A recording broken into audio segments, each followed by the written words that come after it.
Yep, you have modeled your first model in Mudbox. You've textured it, you've modeled it, and now you want to move it over to Maya. So how do we go about this? It's actually pretty easy.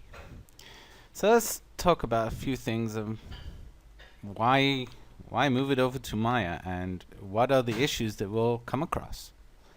Well, firstly, if you look here at our lovely model, alright, you could see that I got all this bump information and texture information, and I got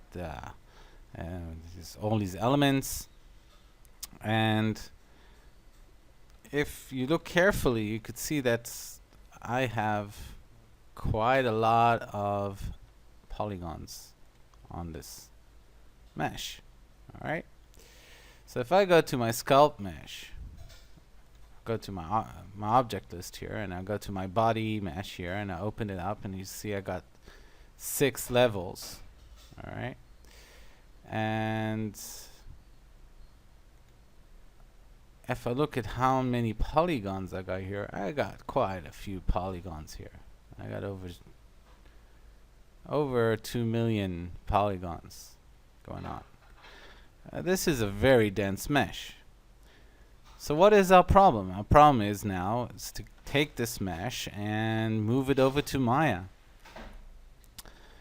So if we move it over and we have this very dense mesh, for us to start moving the animal and making it and animating it, we'll have trouble, because there will be over 2 million polygons, and that's just our little guy here. So instead of moving the high res mesh, what I'll do is I'll use my page down system here, and I'll go down to level 2, because that's level 1 actually. And this is about the mesh that I would like to move over to Maya, but I would like all that detail.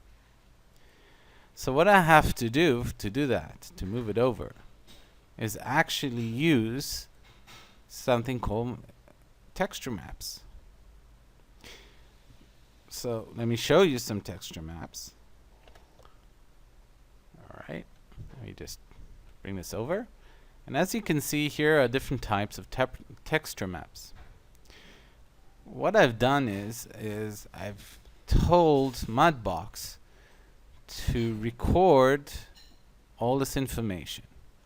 So I got a normal map and just a normal texture map and a displacement map and an occlusion map and a specular map and a vector map and so on. So here I got my bump map, here I got my normal map, vector map, or displacement map, and so on. So then what I can do is in Maya put this all together, and actually when I roll render, I'll get this guy. Alright, the high level render. So now that we know what we need to do and how, we don't know how to do it yet, but what we need to do is, prepare our scene to move over to Maya.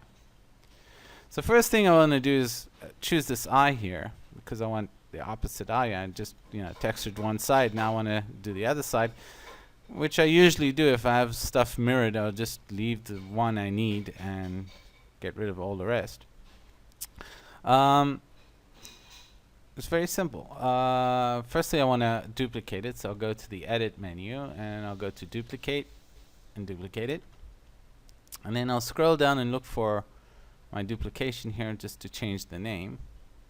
Alright, so instead of left eye, I'll call this one right eye, and get rid of the one here and press enter. And now over here you see right eye. So I have a right eye. Now I want to move it over to the other side, which I can do, if I recall, it's here in mesh, and flip mesh, and on the axis that I need. So now I got my model on the opposite side. Alright, so basically now what I've done is I got all this stuff ready. So what I want to do next is I want to save my textures.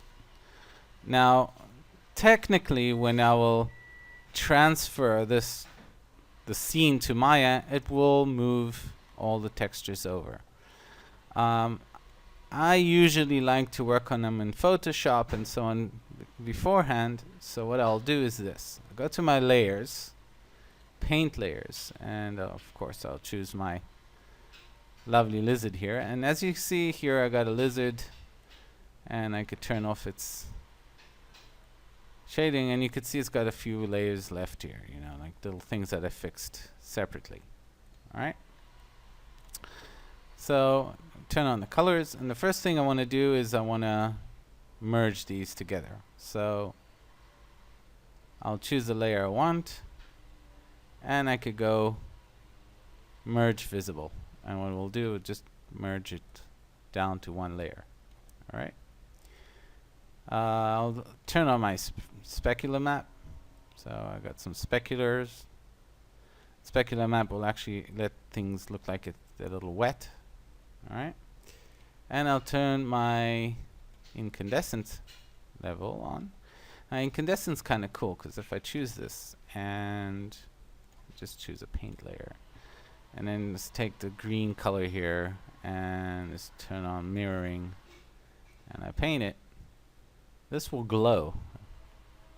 Alright, so I could give him like little glow spots on him, like over here. You have to admit this is kind of cool. And then I could save these out. So how do I save them out? It's pretty easy. Alright, so I choose the layer I want. Right click, and then I go export selection. I could go export channel manager, but export selection. And then I choose the texture I want and just press save. Okay. It's very easy. Cancel. So, and I go through each of these and I save them out in a name, a proper name. Then if I want to open it up in Photoshop, okay, then I can open it up in Photoshop like I said, and here we go. And I could come and work on the colors and, you know, color correct this and so on. We'll get back to this a little later.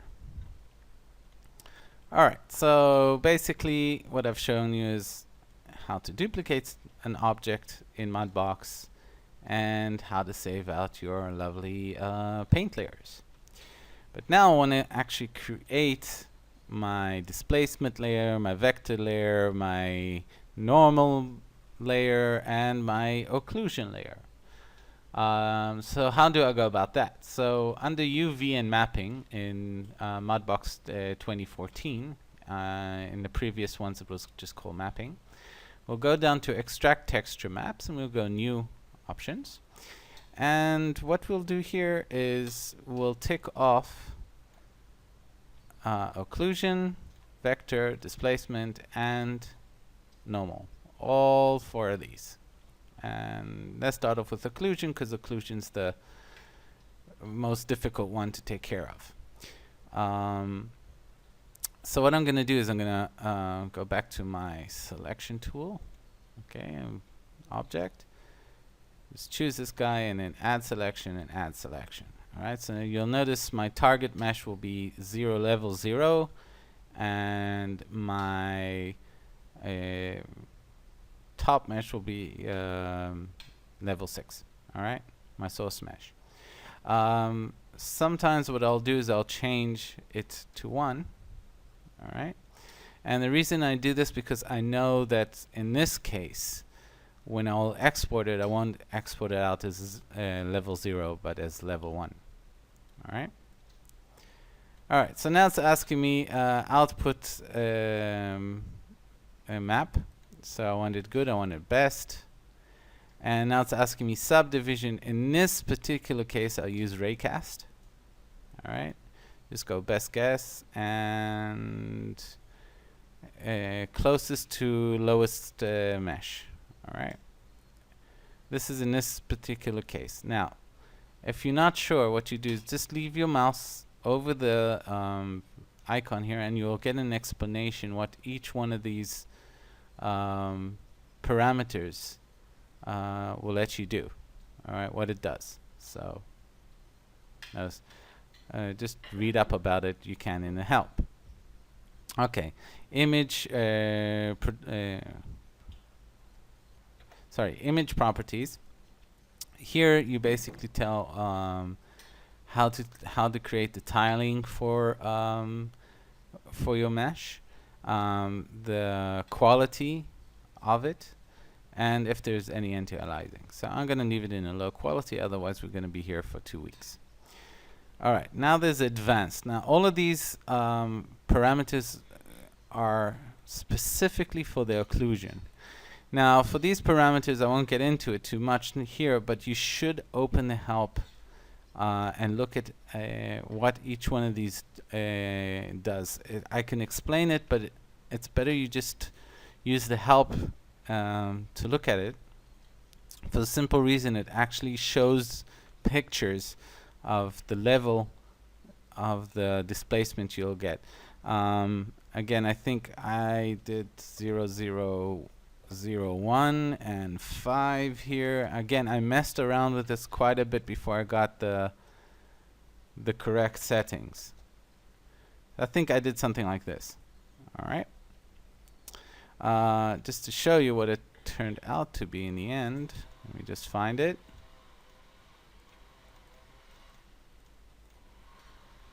There we go.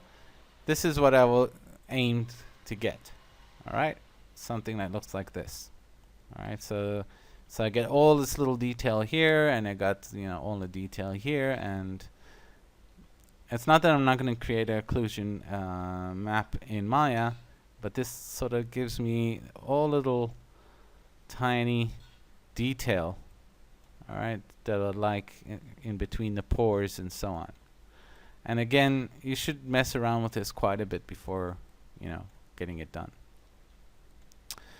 So that's that. Texture needs to be here, texture, and then it's asking where to keep it. Alright, so I'm gonna just press that and say yes, save over, and there you go. We've got the PNG here. Alright, so I usually keep all my